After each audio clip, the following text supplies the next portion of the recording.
gorilla of the monetary mayhem, the one of the economists, and he is the cowboy. He's the rip snorting shooter. Six shooter. He's a six shooter. That's it. He's kind of sick with his shots. That's how it is. And if you hear that barking, that's my puppy in the background, wondering why I'm using a weird voice.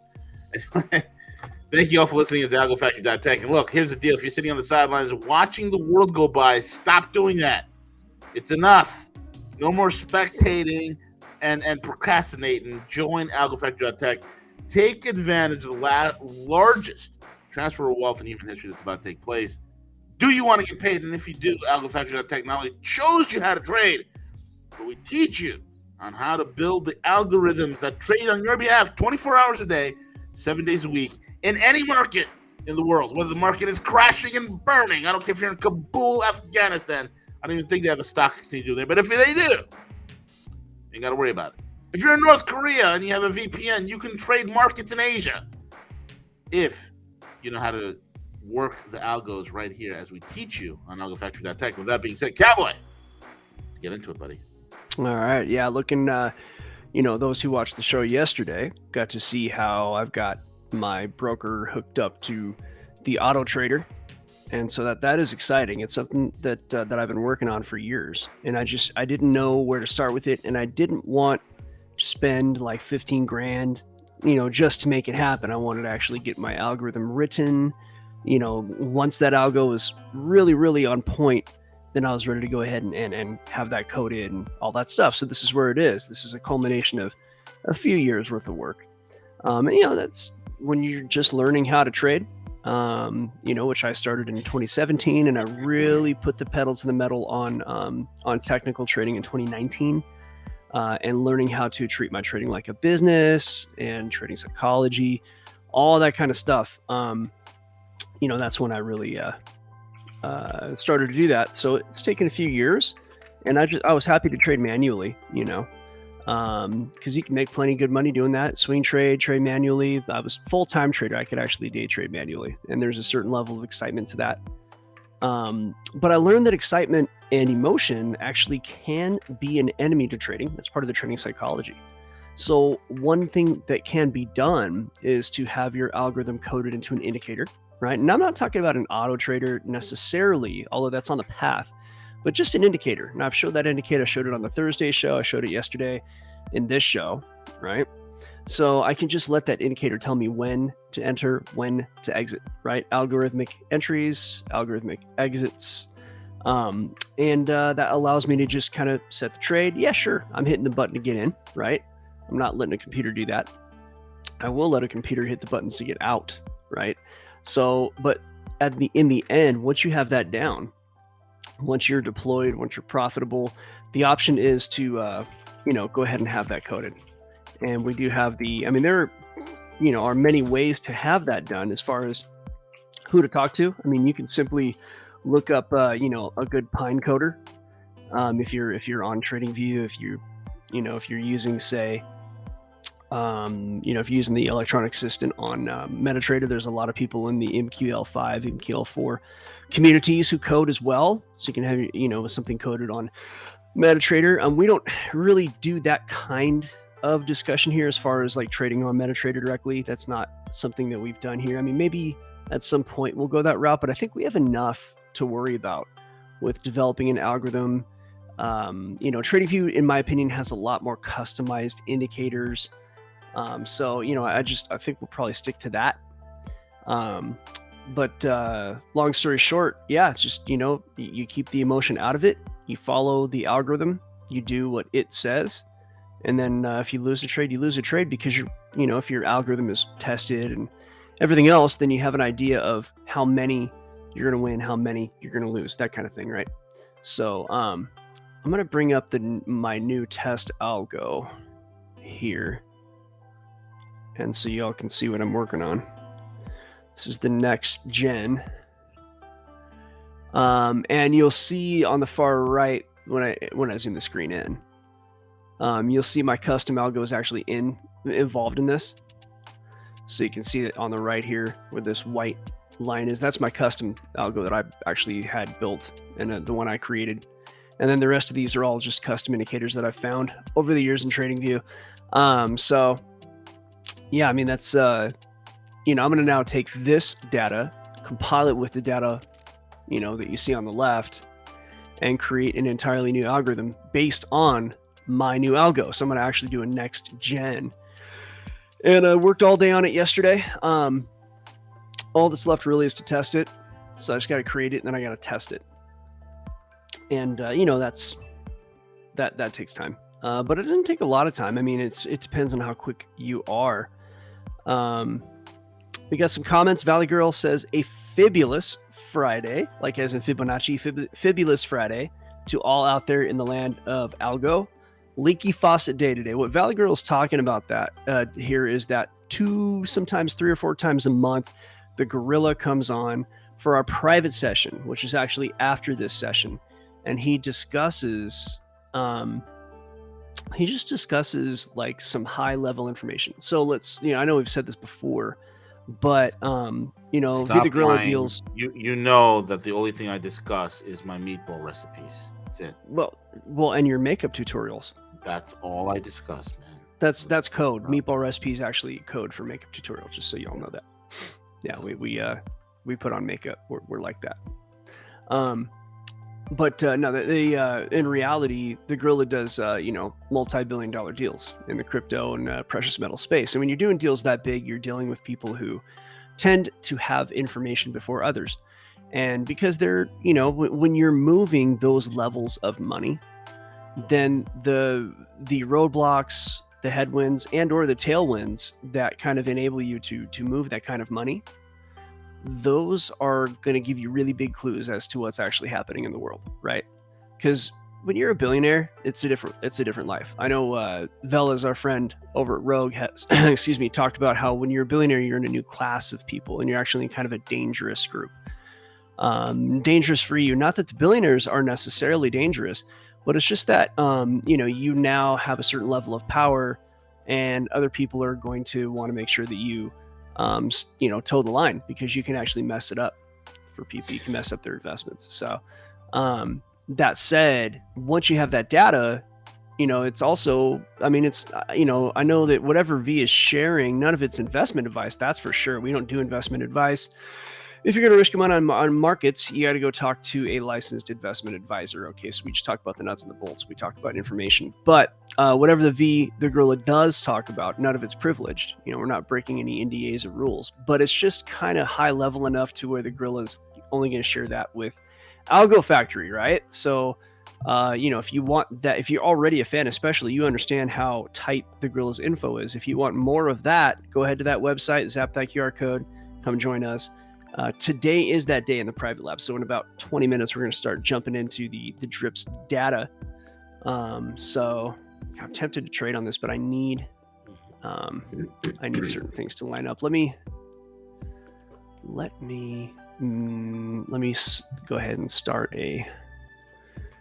I'm gonna make an alert so I can come back to this without sitting staring at it. We'll say bullish. Once per bar, close. Let's do once per bar. Okay.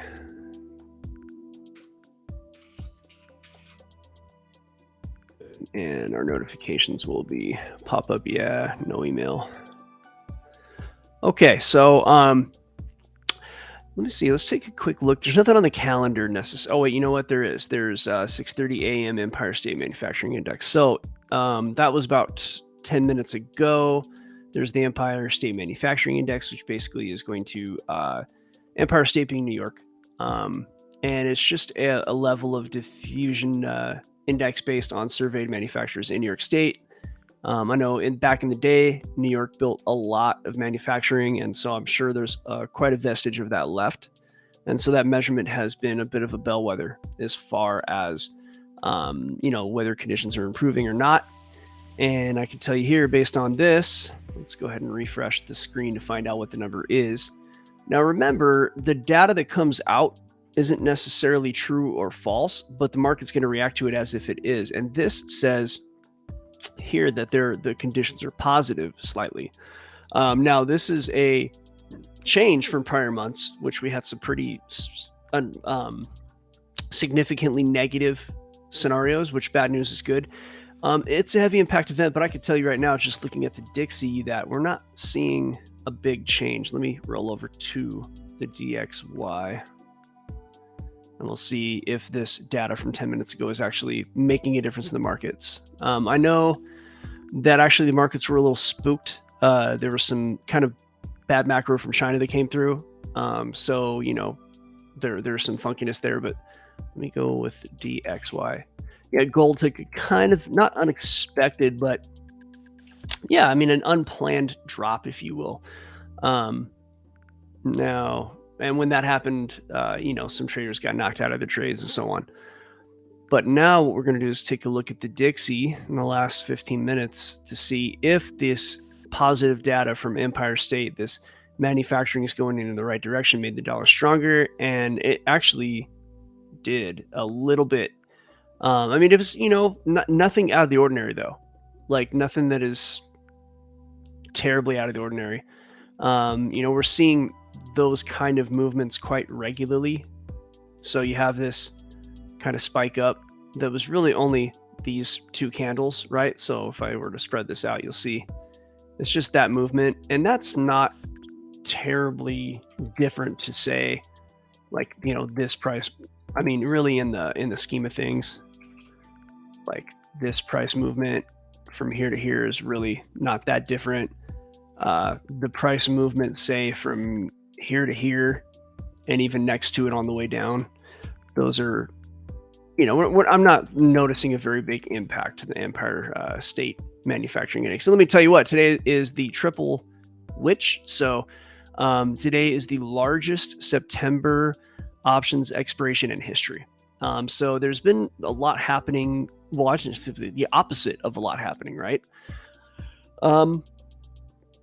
Look, we talked about this yesterday, but when you have a lot of different large traders, large trading entities, when you come to the end of a long period of options, say like quarterly options, they need price to stabilize in an area that's called in the money. Okay, so an option is a kind of trade where you are buying the right to buy or sell a stock, an equity.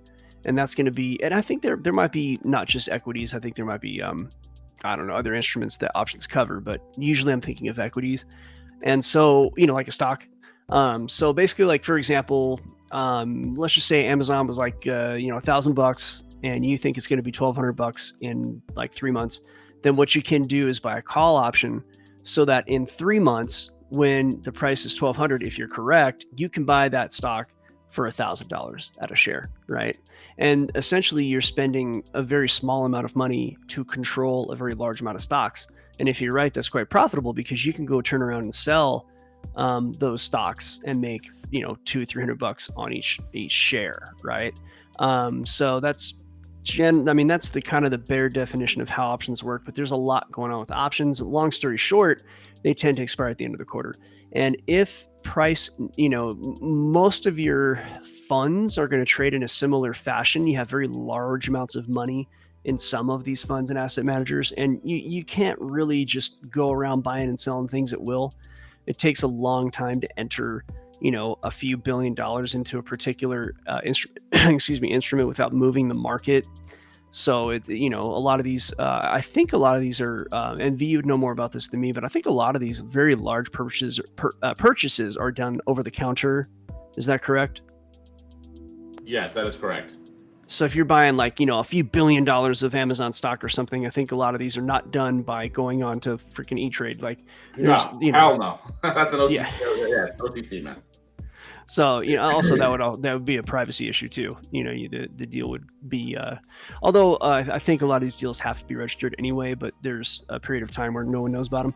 So, if you have look, these guys have big data. I mean, if you see an account that's extremely large, going in and they have a lot of money set aside and they're going to start purchasing this stock, you go, hey, Vanguard is buying this equity right now, and everybody's going to freak out. It's going to crush the price up. So I imagine these deals are done over the counter so they can purchase these equities without it hitting exchanges information and changing price. So, that's the deal is made between two different parties. We're going to buy this many stocks at this price, and then it's done probably by contract, trading stock certificates in an electronic manner. But long story short, when the options expire at the end of a quarter, price needs on these larger kind of funds, indexes, I imagine bonds or whatever, any instrument, it's all got to be in a certain area or everybody loses a lot of money.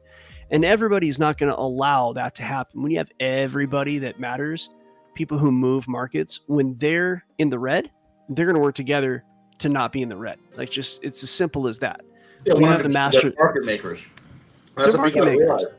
This is why the markets will never be destroyed. People who are out there talking about, the markets will the markets crash? Yes, of course it'll crash. Will the markets be completely obliterated and destroyed? No, because the market makers will still need a market to trade. Folks, you gotta understand, it's their market. It's the elite's market. They're not gonna destroy their market. See what I'm saying? The market will go through changes and transitions, but it'll never be destroyed.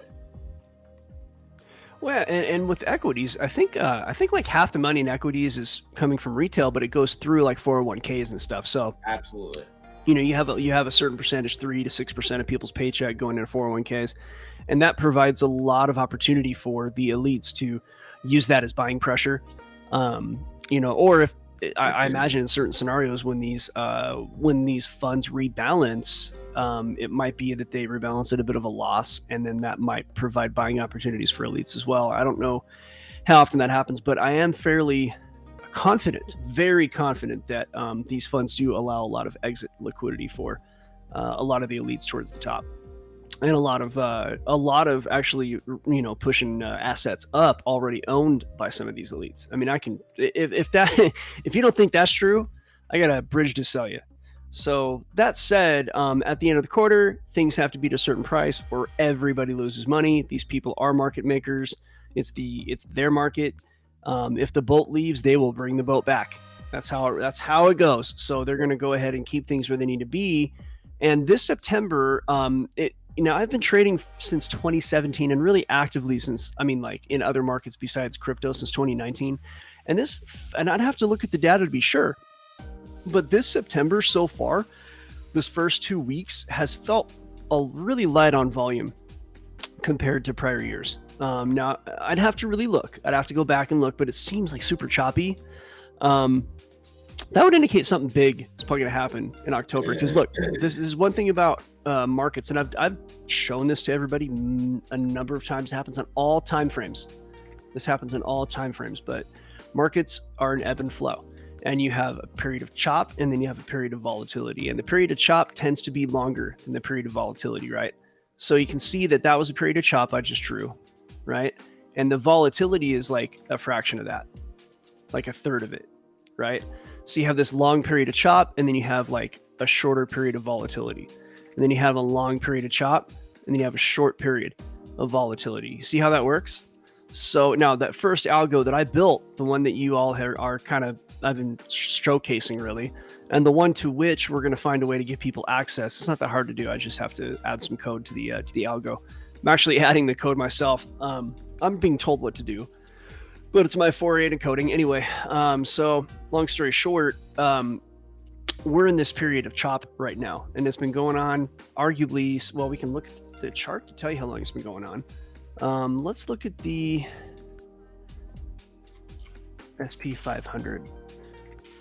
Crypto's been choppy for, the whole time, but it has its own cycle. And while it is affected by the broader market, it does have its own cycles.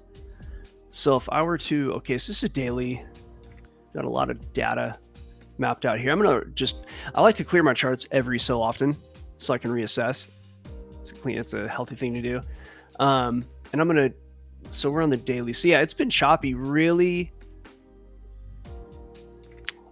arguably since, here it is, September 23. So the last couple of weeks, certainly.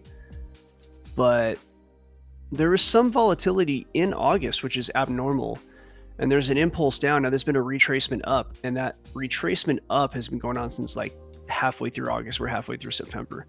Little moments of volatility in there, right? But this last like week or two has just been boatsy, like no volatility. So if I were to look at prior Septembers, so here's the beginning of September for 2022, pretty volatile, right? Pretty volatile. Yeah, a little August chop, which is to be kind of expected. A little volatility in August, actually. But September was nothing but volatility last year.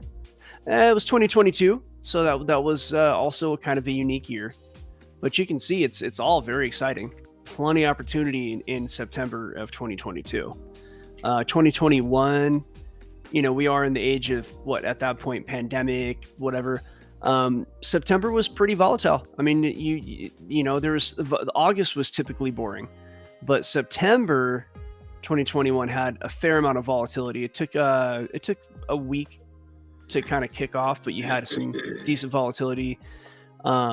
September of 2020, exciting as hell. You can see that was 2020. And then pre-2020 is a good indicator. So September for the August, boring as hell. The first half of September showed a decent level of volatility, not a whole lot, but it was there.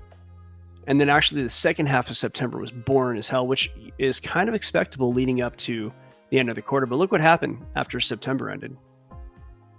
We ended up going to new highs 2019. September, very boring September 2018. So there's a boring version of that.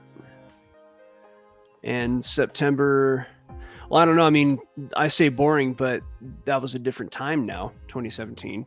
But that was, perpetual up markets. So I guess September is a wild card, But I'm seeing more volatility than not. But if you go back towards pre-2017, it's actually pretty flat.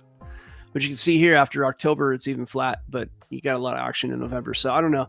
It's hard to look at prior years because of the landscape. You had just infinite QE back then. So, but look at this. September 2015, so some action, a little quiet. So at any rate, we can go back farther, but that's going to be boring. We're going to back test in the middle of a show. At any rate, we do have instances in the past of watching October take off. And with as slow as it's been with the volume and the volatility, especially in the Forex market, I'm very interested to see what happens at the end of the month. And in fact, we're about to flip over to the private, and the girl is going to tell us, I don't know, does your drips have something to do with what might happen in October markets? Yeah. It has more to do with a key component of CPI that makeup tutorials. Oh yeah, CPI, dude. I'm all about the CPI makeup tutorials, man. Mm-hmm. Yeah. I'll leave it at that. Okay, so we have some possible CPI crystal ball data. I'll tell you something, everybody. If you can tell the future, or at least if you can, to a statistical degree, right, to a relative degree of certainty, if you have an idea of what's going to happen in the future, you can make money, right? And so what we do is that little going back to every September that you just saw me kind of go through.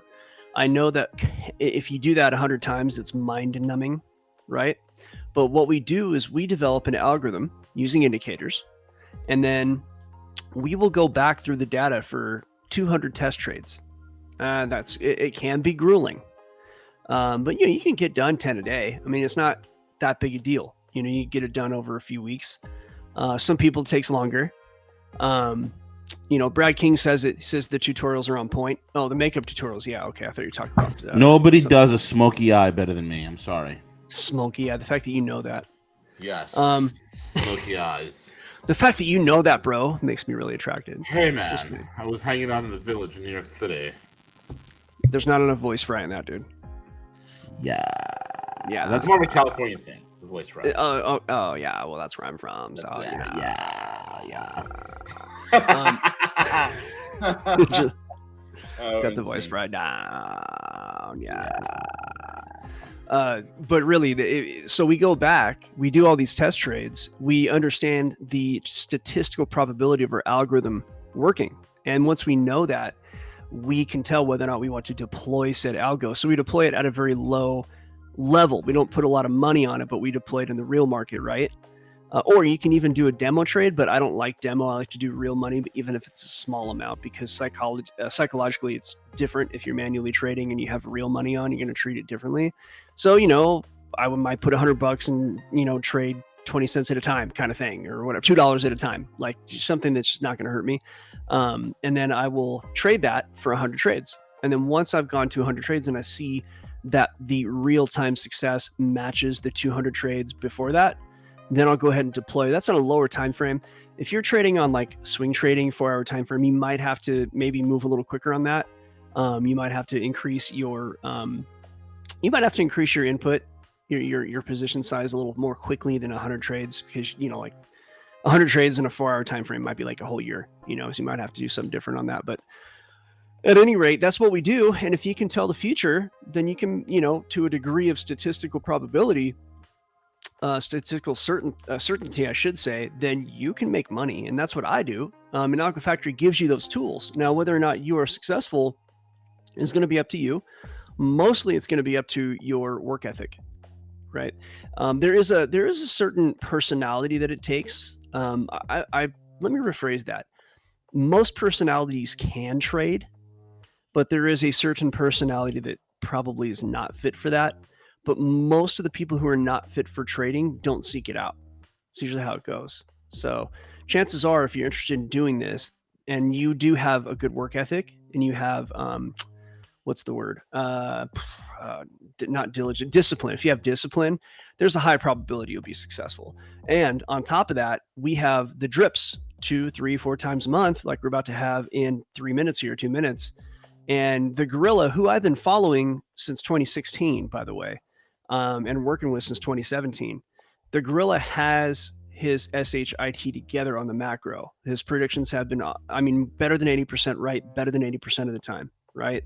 So that is godlike correctness on the macro. That makes me a Hall of Famer, bro. That's Hall of Famer, right? Yeah, for real though. And everything's documented. You can go back and look at all his old shows. There's no need for, fudging on that. So what we're going to do though, is I'm going to allow the gorilla to give us a send off, and we are going to jump into this data. So I'll throw up the QR code if you are interested in having the ability to tell the future to a degree of statistical probability. Then go ahead and zap that QR code, go to the website, algofactory.tech. We hope to see you over there. Gorilla, please send us off. All right. All right. Listen, all you guys, listen. Here's the deal. Algo Factory.tech, the only place where you're going to get not only the micro, but also the macro, as well as the geostrategic and geoeconomic. You can have a full picture of what's going on in the world globally, so that you can make yourself a better decision when it comes to your trade. Now on top of that, we not only teach you how to trade with some of the best technicals and coursework ever put together, but also, most importantly, we teach you how to create the algorithms, which are most important. They'll trade on your behalf 24 hours a day, 7 days a week in any market anywhere in the world. If there's a functioning stock market somewhere where you are, you could utilize the power of the algorithms to work on your behalf, and we do it right here. AlgoFactory.tech. With that being said,